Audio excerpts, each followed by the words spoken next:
mahilig tayo sa ganyan. Dito puro ang mga leader dito puro pusher eh. 'Di ba? Tama ba ako, mali? Kaya mo 'yan. Sige, go, 'di ba? Sige na, mag-mentor ka na. Sige na, mag-life group ka na. Sige na, magsalita ka na, mag-preach ka. Kaya mo magsalita sa harap ng tao. Sige na, ikaw na mag-usher. Kasi bakit? Naniniwala kasi tayong lahat na bawat isa sa atin ay may potential. Hello? Sabi mo sa katabi mo, may potential ka. May potential ka. Kailangan mo lang itulak. Hello? Sabi mo sa katabi mo, may calling ka. Kaya hindi ka natatantanan.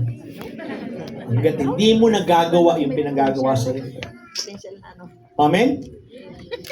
Esther chapter 4 verse 15 to 16. Then Esther sent this reply to Mordecai, "Go and gather all the Jews of the Susa and fast for me. Do not eat or drink for 3 days.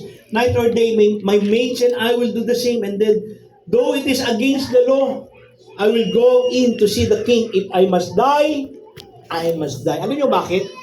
Kasi bawal magpakita sa hari ang kahit asawa pa niya. Hindi siya pwedeng lumapit sa hari at sasabihin niya, "Mahal na hari, may request ako sa iyo." Hindi siya pwedeng lumapit bigla-bigla.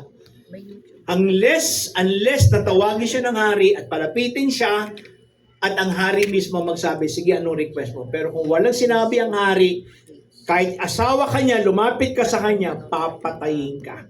It's against the law. Sabi ni Esther, pag-pray niyo ako, mag-fasting kayo. Sige na, gagawin ko to. Kung ako ay papatayin, mamamatay ako. Sige, willing na ako mamatay. Ganun yung naging tapang niya. Bakit? Kasi alam niya, ito na ang paraan. Ito lang ang paraan para maligtas ko ang aking bansa. Kapatid, sana ganyan.